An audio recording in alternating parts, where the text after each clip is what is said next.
Beleza. Ok. Estão vendo aí? Então, beleza.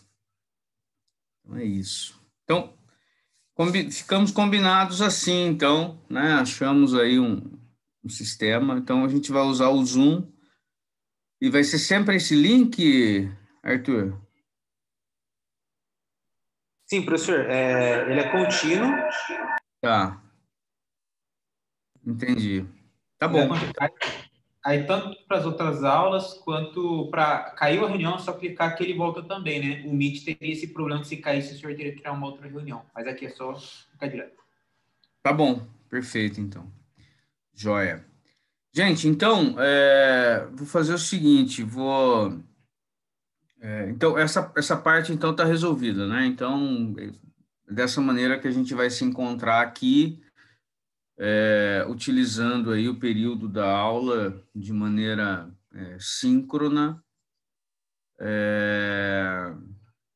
mas nós vamos ter em algum momento, e aí eu já entro no segundo tópico, né, da nossa conversa aqui, eu vou criar uma disciplina lá no Classroom, depois eu passo o código para vocês.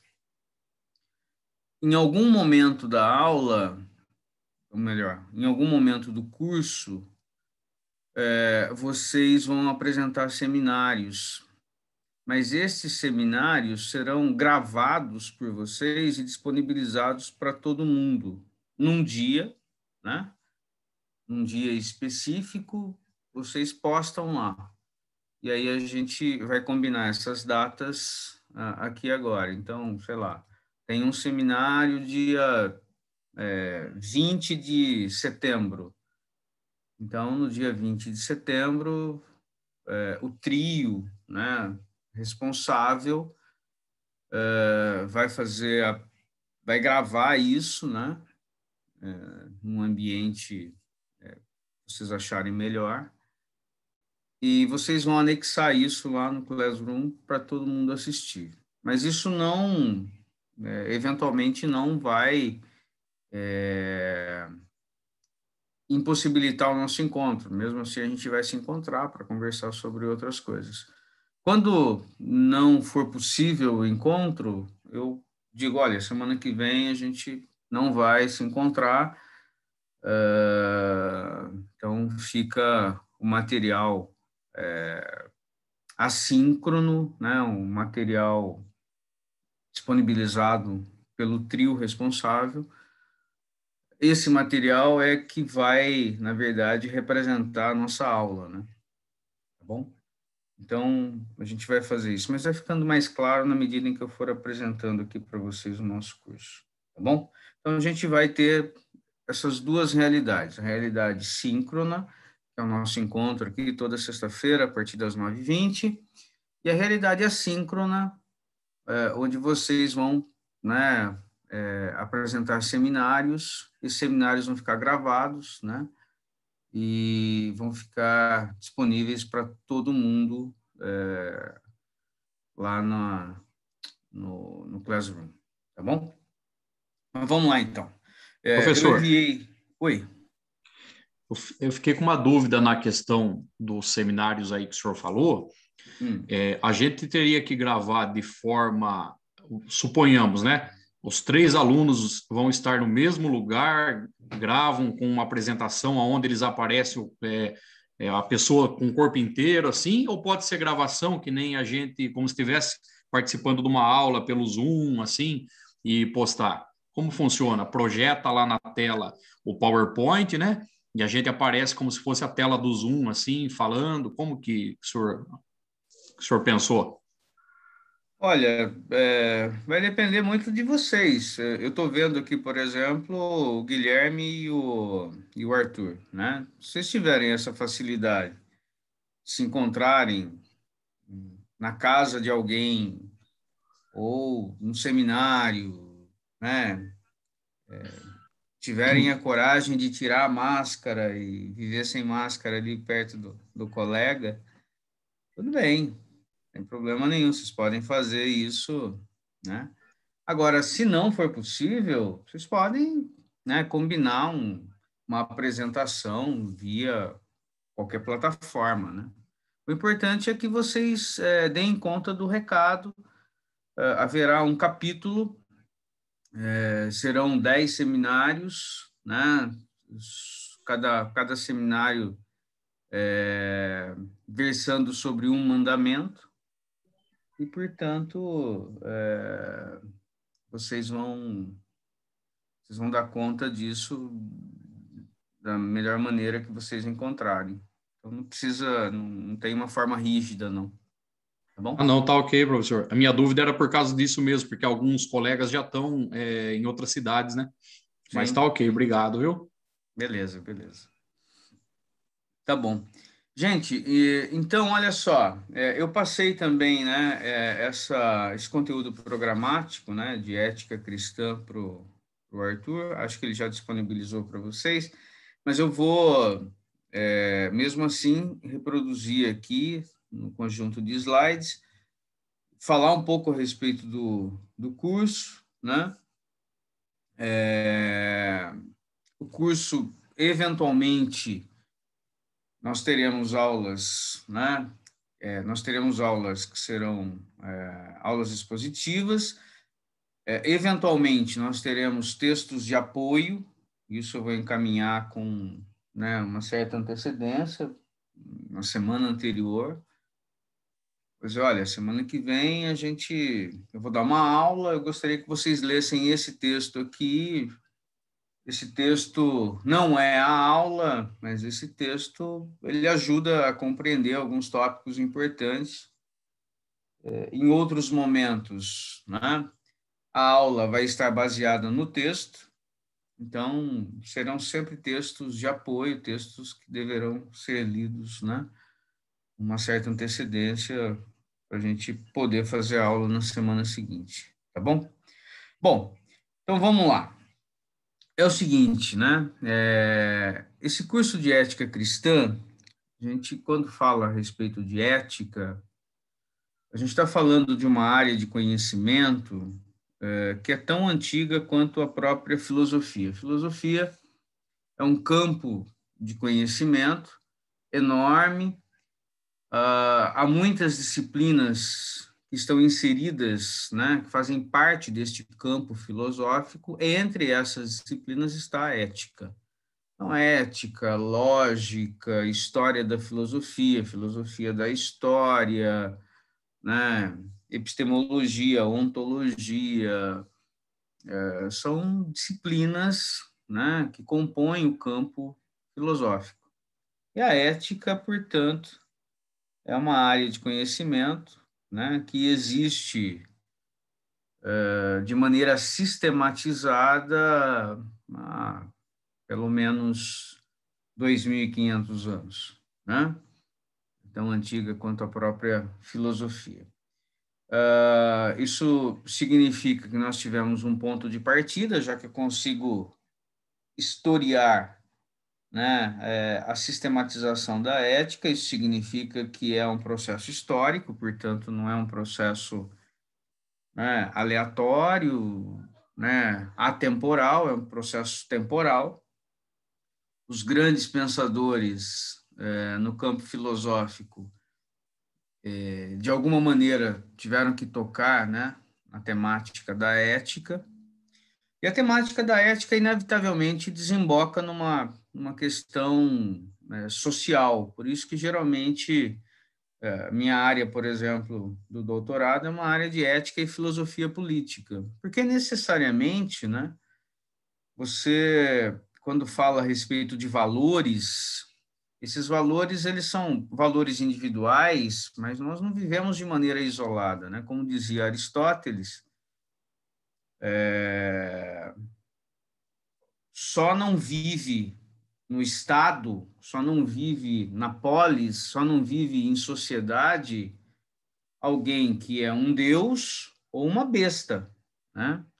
Então, ou um deus não precisa viver em sociedade, né? Uma besta também acha que não precisa viver em sociedade. Então, os valores que a gente cultiva individualmente, eles são compartilhados de maneira coletiva. E aí começa todo o drama, né? Porque esses valores eles precisam, de alguma maneira, positivados ou não, praticados via costume ou através de princípios legais, os valores que nós entendemos serem valores importantes, eles acabam, de alguma maneira, né, desembocando no elemento coletivo, né? Então, essa relação entre o individual e o coletivo faz com que a ética sempre tenha, né, aspectos sociais, aspectos políticos, né, aspectos coletivos. Então, nesse sentido, é lógico que os povos que viveram, por exemplo, antes dos gregos, né, eu falei a respeito do recorte temporal de mais ou menos 2.500 anos, por quê? Porque os primeiros pensadores a sistematizar por que agimos assim ou assado, por que fazemos essa opção e não aquela, por que elegemos este valor e não aquele, foram os gregos. Isso não significa que os povos que viveram antes dos gregos e tiveram seus momentos de glória, como os povos da antiguidade oriental, né, os babilônicos, os egípcios, os sumérios, eles não tivessem ética. Eles tinham, logicamente, os seus valores, mas eles não pararam para sistematizar esses valores, né, e nem para refletir por que agimos do jeito que agimos. Por que escolhemos isso e não aquilo? O que nos mobiliza, né, a fazermos esta ação e não aquela outra ação? Então, coube aos gregos esse papel de sistematizadores no campo da ética, por isso que a gente faz esse recorte de mais ou menos 2.500 anos, dizendo que a ética é tão antiga quanto a própria filosofia. E desde então a gente tem aí, né, uma rede autoral enorme, porque os grandes pensadores tocaram, né, na temática da ética, né? Isso tudo ganha uma dimensão muito forte quando a gente tem, né, o movimento de Jesus. Este movimento de Jesus é um movimento que instaura um novo momento na história da humanidade, e há valores, né? Valores compartilhados na mensagem de Jesus, valores geralmente atrelados ao reino.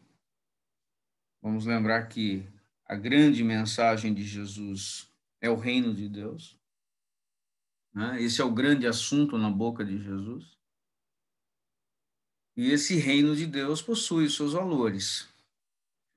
Mas Jesus é a promessa cumprida de algo, de uma expectativa messiânica judaica.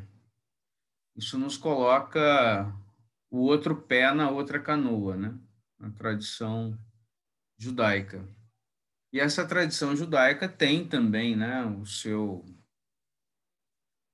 código, né, de valores. Esse código de valores, né, que não é resumido aos 10 mandamentos, é muito maior do que isso, mas nós vamos, de maneira sintética, explorar, né, os 10 mandamentos nos seminários. A pregação de Jesus eu vou tentar dar conta em aulas. As nossas aulas expositivas serão aulas, então, que vão privilegiar uma série de autores, né? Uma série de autores da Antiguidade, alguns autores da Idade Média, talvez alguns autores contemporâneos, né? Porque, vou ser sincero com vocês, dentro da igreja, o maior desafio que vocês vão encontrar é o desafio no campo da ética. Ninguém vai ficar batendo muita boca com vocês a respeito de aspectos teológicos. Geralmente, o que vocês falarem do ponto de vista teológico, aquilo, em primeiro lugar, já está assentado na tradição. Então, aquelas pessoas que estão ali naquela igreja já escutam aquilo há algum tempo, sempre escutam aquilo como se aquilo fosse novidade, não é novidade, né? Não tem novidade nenhuma naquilo. Então, vocês vão compartilhar de um tesouro que é comum, né? Esse tesouro comum, ninguém vai questionar muito vocês, né? Então, pode aparecer um ou outro mais avivado, e vai achar que o culto tem que ser assim, tem que ser assado, se vai colocar luzes para cá, luzes para lá no momento do culto, se vai poder, se o pastor vai colocar uma mesa de bar no lugar do púlpito, enfim, alguma coisa assim.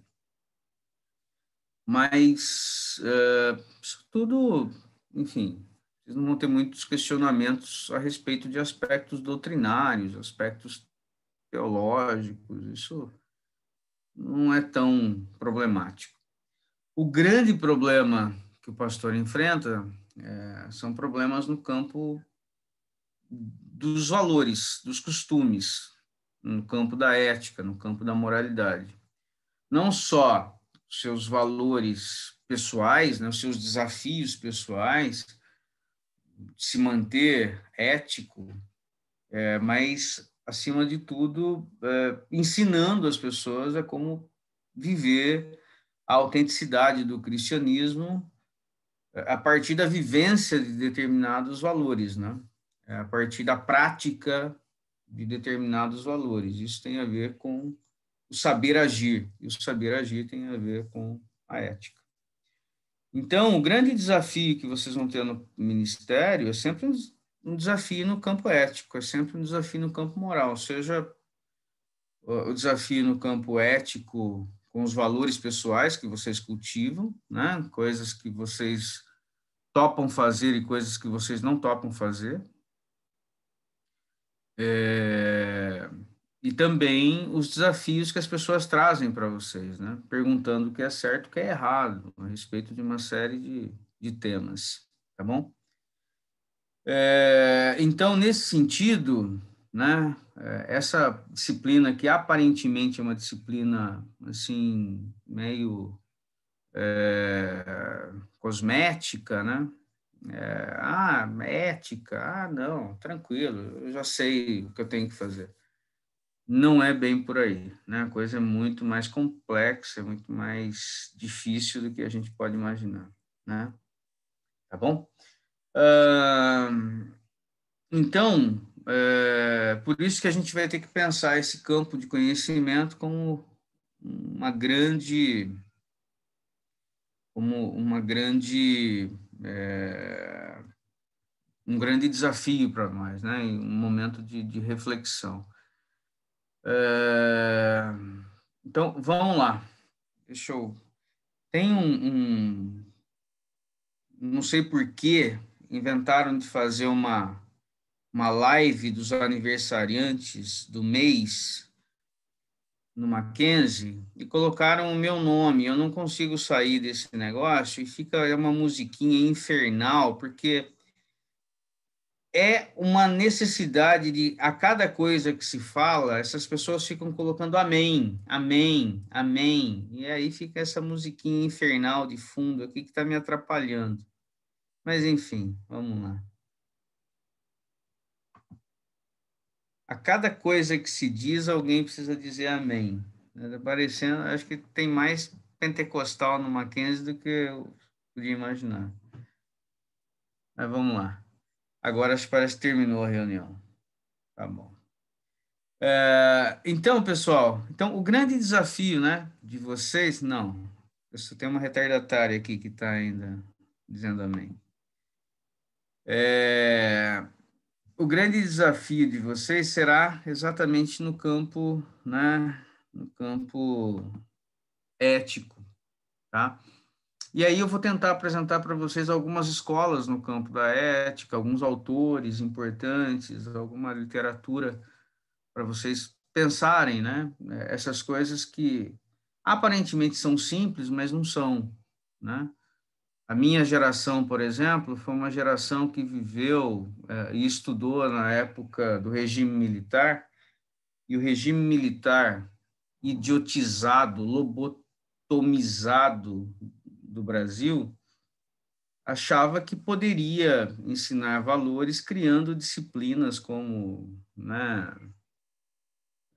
educação moral e cívica, então, o SPB, né, coisas assim, né, coisa de gênio, né? Não é assim, né? Não é um conjunto de regras, né, onde você define o que é certo e o que é errado. As coisas são muito mais complicadas do que isso, né? As coisas são muito mais complicadas do que isso. E, então, portanto, a gente, no primeiro momento, a gente vai tentar se desfazer de algumas coisas pela via negativa, né? Eu vou, semana que vem, mostrar para vocês o que não é ética, né? Depois a gente vai fazer uma distinção entre ética e moral. Depois a gente vai começar a percorrer alguns caminhos aí nessa grande tradição de pensadores no campo da ética, tá bom? Vamos lá. No final do curso, né, eu pretendo que vocês consigam conceituar a ética e as suas expressões. Pretendo apresentar pelo menos 3 grandes correntes, 3 grandes escolas no campo da ética para vocês. Lógico, nosso enfoque será sempre um enfoque voltado para essa ética cristã, para praxis cristã, mas não se faz isso se você não conhecer o saber constituído, né? Aquilo que a tradição nos legou. Então, aquilo que a tradição nos deixou como reflexão, tudo isso estará, né, no nosso horizonte para que a gente dialogue, consiga dialogar, né, com os valores cristãos. Tudo bem? Por isso, né, então a gente vai falar sobre os fundamentos da ética, as distinções, né, entre ética e moral, essas 3 grandes escolas, né, a escola das virtudes, a escola deontológica, a escola teleológica. Vou dar uma pincelada inicial, né, sobre essas 3 escolas, e depois a gente vai, então, voltar lá para o mundo grego. Vou falar um pouco sobre os pré-socráticos, sobre os sofistas. Vocês vão perceber que muitos dos dilemas da atualidade têm a ver com questões que estavam postas, né, há 2.500 anos atrás. A gente vai falar sobre os clássicos, né, Sócrates, Platão e Aristóteles, porque é impossível fugir deles nesse sentido. Mas também quero inserir uma discussão sobre os cínicos, sobre os estoicos, sobre os epicureus. E aí depois a gente fala sobre Idade Média. É lógico que, para falar de Idade Média, você cita os highlights, né? Mas a Idade Média não se resume a isso, né? Não se resume a Agostinho, a Tomás de Aquino, a patrística e a escolástica. Aliás, a escolástica é muito maior, né, do que o próprio Tomás de Aquino, que não foi inicialmente visto como o maior de todos ali. Muito pelo contrário, teve muitos problemas. Tomás de Aquino é reabilitado no final do século XIX pela Igreja Católica, né? Quando a Igreja Católica perde o seu espaço político na Europa, ela busca uma referência intelectual para ela dialogar com o mundo moderno. Essa referência intelectual foi escolhida, lógico que ele não seria escolhido se não tivesse estofo para isso, lógico que ele tinha estofo para isso. Mas ele é escolhido de maneira aleatória, reabilitado. Tomás de Aquino, real, que viveu na Idade Média, teve muitos conflitos e nem teve tantos seguidores assim, né? É impressionante isso. a ética ou a filosofia política de Tomás de Aquino, por exemplo,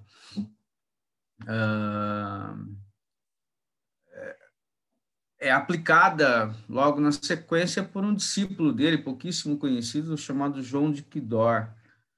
E a posição ética e política de Tomás de Aquino e João de Quidor são posições assim minoritárias na Idade Média, né? Não eram posições majoritárias, sabe? Haviam outras posições mais interessantes, né? Posições políticas mais interessantes, posições éticas mais interessantes do que a dos dois, né? Mas, como Tomás de Aquino foi reabilitado no final do século XIX, parece que a Igreja Católica sempre pensou única e exclusivamente com Tomás de Aquino. Isso não é verdade, né? A Idade Média, na escolástica, por exemplo, a gente tem ali uma série de outros pensadores que vão numa outra direção, né? O próprio mestre de Tomás de Aquino, né, Alberto Magno, antes dele, Pedro Abelardo, né, depois, né, Duns Scotus, depois Guilherme de Ockham, enfim, citei aqui Agostinho e Tomás de Aquino só de maneira aleatória. Mas quando se investiga questões éticas na Idade Média, a gente tem uma série de outros pensadores que a gente poderia elencar aqui e discutir a partir deles, né? Mas, enfim, a gente vai passar, né, assim, destacando alguns elementos da ética e da política na Idade Média, eventualmente falando de alguns autores além, né, de Agostinho e de Tomás de Aquino, e na sequência aí eu vou me concentrar, né, mais na perspectiva do Novo Testamento, escolhendo, né, talvez um evangelista,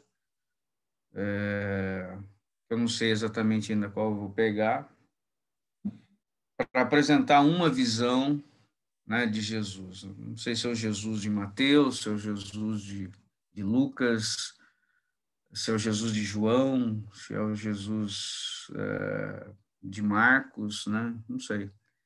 Vamos ver, na hora a gente decide, mas eu quero, a partir de uma perspectiva, né, de uma teologia bíblica, mostrar para vocês uma determinada, talvez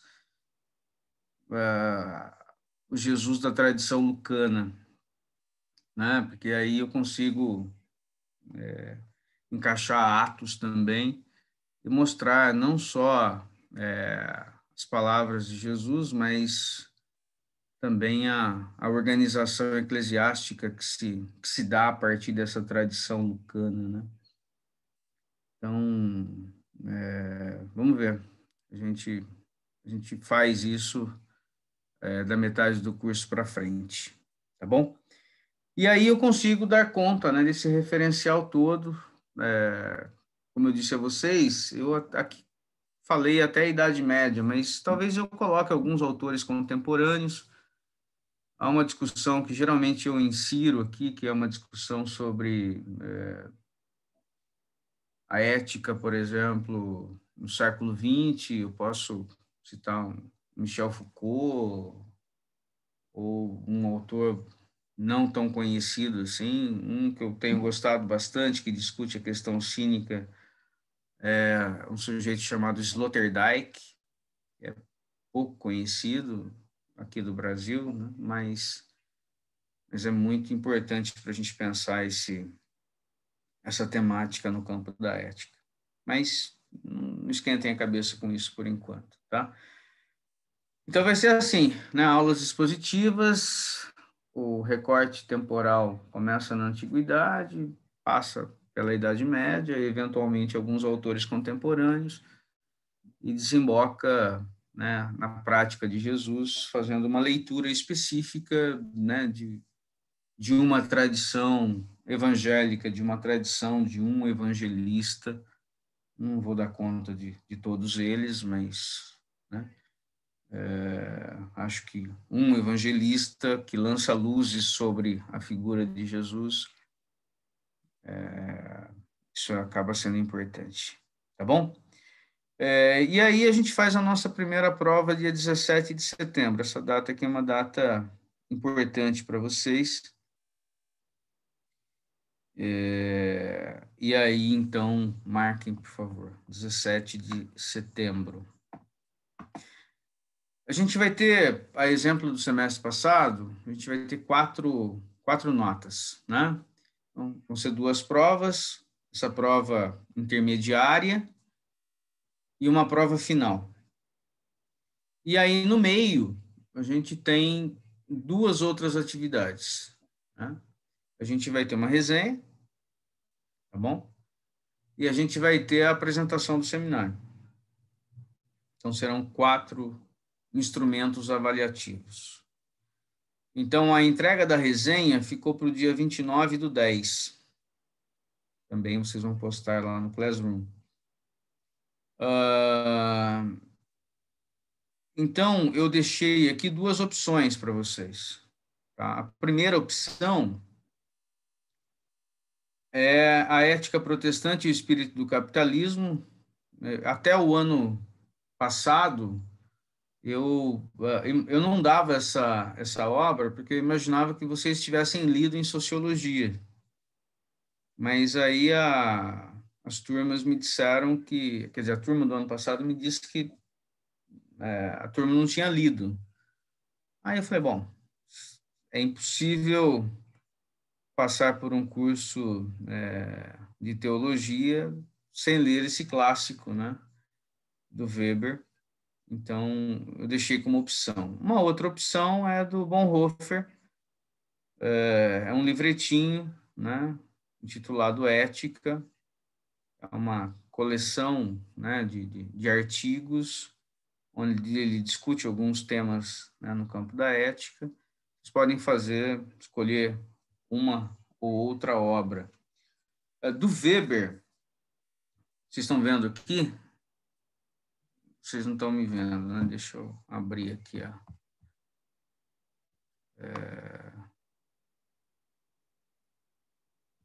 Vídeo. Tá.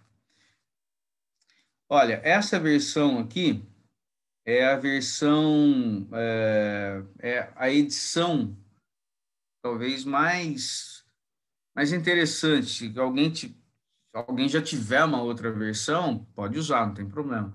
Mas essa daqui, ela foi preparada para comemoração dos 100 anos da obra, né? Quando essa obra completou 100 anos no ano de 2004, e essa obra nasce em 2 momentos. Ela tem 2 datas, né? 1904 e 1905. Quando eu estiver falando sobre o Weber, eu explico por quê. Então, no Brasil, quando nós tivemos aí a comemoração dos 100 anos da obra, a Companhia das Letras lançou essa edição, que é uma edição bastante interessante. Então, se alguém tiver que comprar, eu sugiro essa. É uma edição aí, traz alguns comentários bastante interessantes, né, do Pierucci, que talvez fosse o maior especialista em Weber que nós tínhamos no Brasil naquele momento. Então, fica essa dica, tá bom? A apresentação dos seminários vai estar baseada nesse livro aqui, olha. A Doutrina da Vida Cristã, beleza? Do John Frame. O John Frame é um sujeito que às vezes beira o fundamentalismo. Eu diria que às vezes ele vive no fundamentalismo, mas ele, diferentemente, acho que dos fundamentalistas brasileiros, que são só papagaios de pirata, né?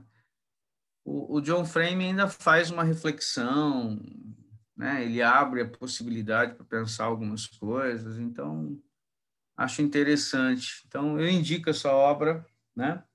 Eu tenho algumas reservas em relação a ela, assim, algumas críticas, mas acho que para o nosso propósito aqui, ela dá conta, ela vai nos ajudar, tá?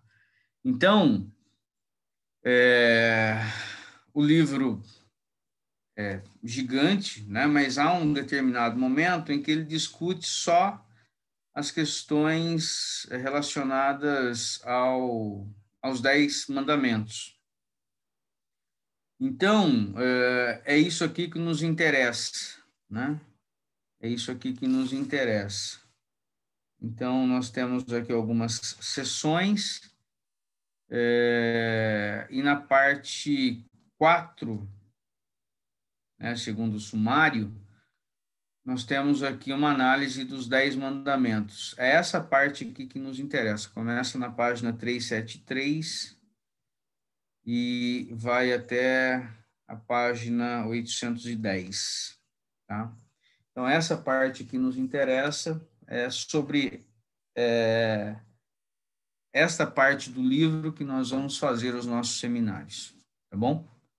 Então, se vocês quiserem comprar o livro, recomendo, acho que é importante ter, não, um livro que discuta ética, numa perspectiva cristã, mas nós vamos usar essas páginas, essas 400 páginas mais ou menos aí. A aula vai cair, professor. Vai cair? Tá bom. Vai. Aí a gente volta aqui mesmo? Isso. Não, se Tá quiser bom. continuar até cair, a gente entra quando cair. Tá bom, beleza. Vai cair em menos de 1 minuto. Beleza, então tá. Bom, então é isso, assim, né? Em matéria de livros, são esses daqui, os seminários dentro daquele esquema que vocês estão acostumados, vocês fazem resenha comigo, sabe como, né, o modelo que eu passei para vocês. Então, é isso. Fiquem à vontade para escolher a Ética Protestante ou o livro do Bonhoeffer, intitulado Ética, tá? Alguma dúvida sobre isso?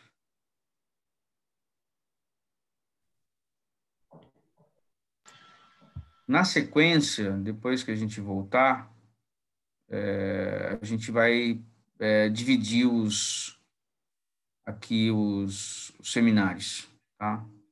Então, deixa cair e a gente volta para isso.